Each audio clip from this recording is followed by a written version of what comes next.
வழக்கம் ஒரு எஃப்ஐஆர் போடுறப்ப அந்த எஃப்ஐஆர்ல ஞானசேகரனை மட்டும் காண்பித்ததுனால அப்படியெல்லாம் இல்ல இது வருது அப்படின்னு கேக்குறாங்க. அது இல்ல எஸ்ஐடியுடைய புலன் விசாரணை பிரமாதமாக இருந்ததுங்க. புலன் விசாரணையில நூல் இழைய கூட அவங்க விடல, எல்லாத்தையும் கிளீனா புலன் விசாரணை பண்ணிட்டாங்க. இப்ப நான் சொன்ன எவிடன்ஸுக்கு மேல உங்களுக்கு என்ன வேணும்? அவ்வளவு தெளிவான எவிடன்ஸ் கொடுத்துட்டாங்க. அதனால இதற்கு மேற்கொண்டு அதுல யாரும் இல்லை, யாரும் இருந்தாலும் கோர்ட்டுக்கு அதிகாரம் உண்டு. அதை விட ஹானரபிள் ஹை கோர்ட் டைரக்ஷன்ல எஸ்ஐடி ஃபார்ம் பண்ணப்பட்டது. அதனால இதுல ஒருவர் தான் குற்றவாளி அப்படின்னு எவிடென்ஷியரி ப்ரூஃப் கொடுக்கப்பட்டது. அதனால அவருக்கு தண்டனை கிடைத்தது. இது போக இதுல இல்லைன்னு உங்களுக்கு புரியலையா? அதுதான், இவர் ஒருத்தர் தான் இருக்கிறாரு.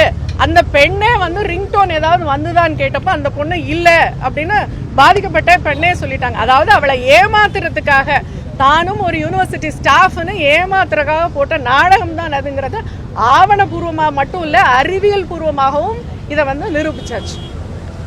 அது போக இதுல ஒரு சிறப்பான விஷயம் என்ன காமனா நான் சொல்லணும்னு நினைக்கிறேன்னா, பெண்கள் இந்த மாதிரி துணிஞ்சு புகார் கொடுக்கணும். பெண்கள் பயந்துட்டு, அநீதி இழைச்சவனுக்கு பயந்துகிட்டு அப்படி உட்காரக்கூடாது.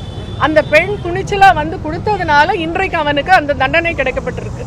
எனவே பெண்ணுக்கு அநீதி ஏற்படும் பட்சத்துல சட்டமோ மாண்புமிகு நீதிமன்றமோ அரசாங்கமோ பார்த்து கொண்டிருக்காது என்பதற்கு இந்த வழக்கை ஒரு எடுத்துக்காட்டு. நன்றி, வணக்கம். இந்த வழக்குல யாருமே பிறல் சாட்சி யாருமே இல்லைங்க, எல்லாருமே தெளிவான சாட்சிகள் தான்.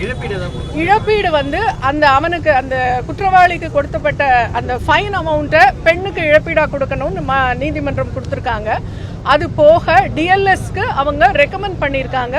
டிஎல்எஸ் என்ன கொடுக்கலாம் அப்படின்னு நினைக்கிறாங்களோ அந்த காம்பன்சேஷனை கொடுக்கலாம்னு டிஎல்எஸ் ரெக்கமெண்ட் பண்ணியிருக்காங்க விக்டிமுக்கு தான்.